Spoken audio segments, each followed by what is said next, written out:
Sa pagpasok ni Maggie sa loob ng bahay, hindi sila muna dapat magkita. Paano yun? Nandun sila. Agad na nag-isip sina Ashley, Princess at Joaquin kung paano maisasakatuparan ang plano. So, Sabihin na lang natin, we have to clean up and make a parang assembly muna.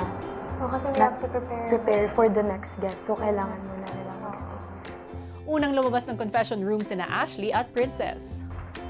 Okay guys, so bago natin papasukin yung guest natin, which is accompanied by Joaquin, may napansin lang daw si Kuya na since, ayun nga, tumutulong daw yung mga guest natin sa mga staff, which is bawal. And baka makadistract daw yun sa guest na pupunta. Since nga we're in the guise of hotel staffs and sila nga is guest, mas napadali kuya kasi ang naging rason na lang namin ay bawal kayong tumulong. So, Miss Lala and Miss Caprice, we have to take you to their sa girls' bedroom po. Saan yung maleta nila? Ethan Miguel, Sir Ethan Miguel, pwede pong... Bawal kami nandito. Bawal Kaya naman agad ng inescort ng hotel staff sina Caprice at Lela papunta sa bedroom.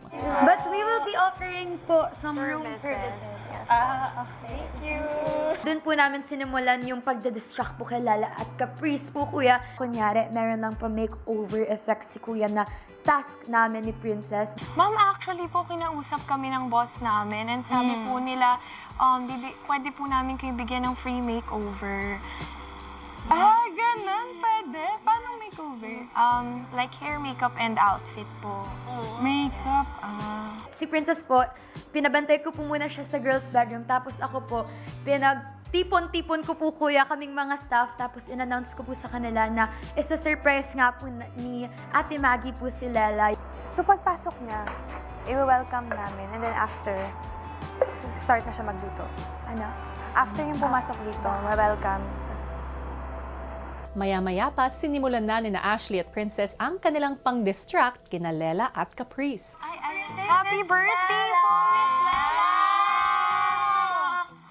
Dahil po dyan, meron po kami i-offer na Makeover services, which is kasama po to sa binayaran niyo.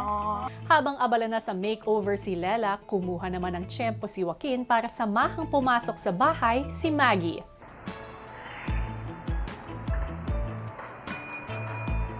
Hi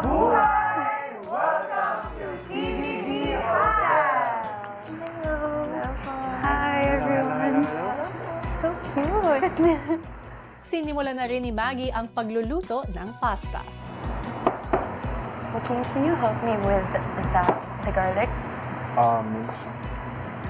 Yes. And then... Lahat to. Lahat. No, I just need maybe about 4.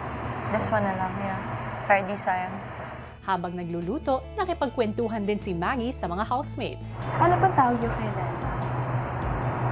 Le. Or Lelang? Lelang.